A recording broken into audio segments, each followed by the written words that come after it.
COC music entertainment के audio video सबसे पहले देखने के लिए प्लीज मेरे चैनल को सब्सक्राइब करें और बेल आइकन को जरूर दबाएं।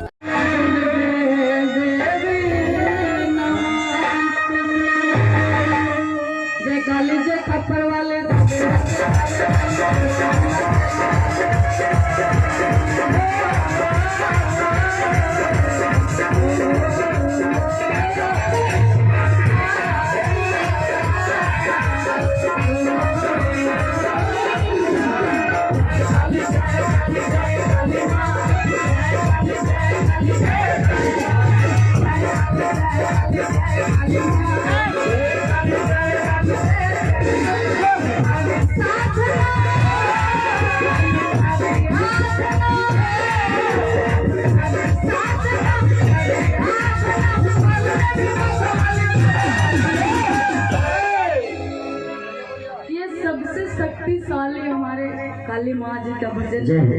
तो आप इस भजन में बिट्टू कुमार जी की तरफ से ढेर सारा पुरस्कार है। जय माता दी, हर हर महादेव। रुपया का बारिश हो गई है, छिटको नहीं के पड़ा।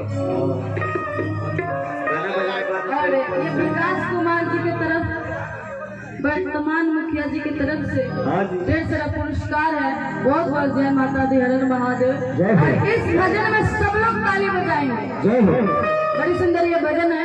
यहाँ भगवती जी का स्थान भी है, इसलिए हम खास करके कमेटी से फरमाइश की था कि ये सॉन्ग सुना दीजिएगा। तो जो कभी गा रहे हैं हमारे सारे माता बहन लोग भी बताएंगे ताली। और कहना है क्या, हम करी साधना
ये भजन हम भी गाते हैं ना, गाते का पूरा रोंगटा खा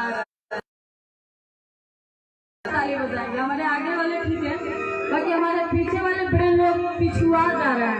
तो आप लोग मत पिछुआइए चाचा जी, और जो भी हमारे दादाजी बैठे हैं आप लोग भी ताली बजाएंगे। बड़ा मजा आ रहा है। अभी भजन चला था, यही करते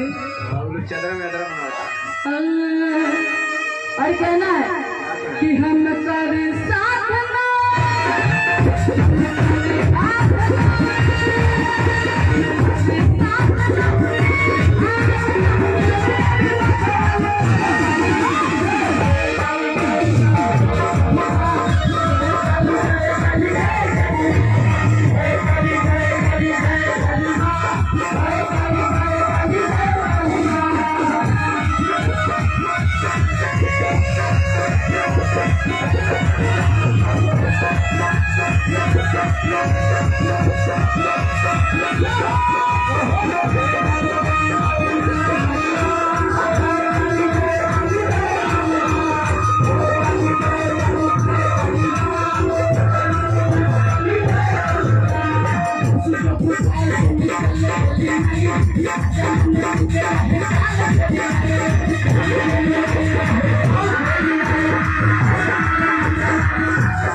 कि रहे कठिन समय केहू बुझे नहीं भैया मन गली थावे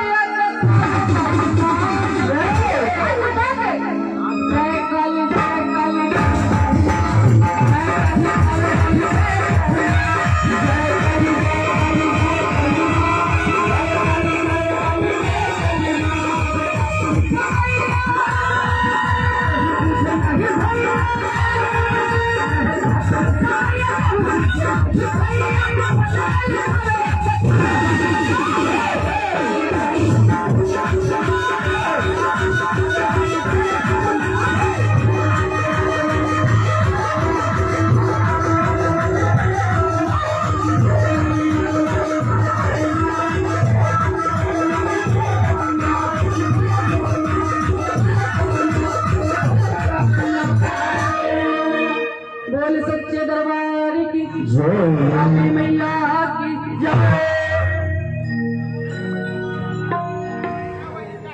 और अभी जहाँ तक ये देख रहे हैं जितने संख्या ही महिला समाज के बड़ी जोश में, लेकिन आप लोग जितने भी सब कंजूसी कर रहे हैं, लेकिन कंजूसी नहीं कीजिए।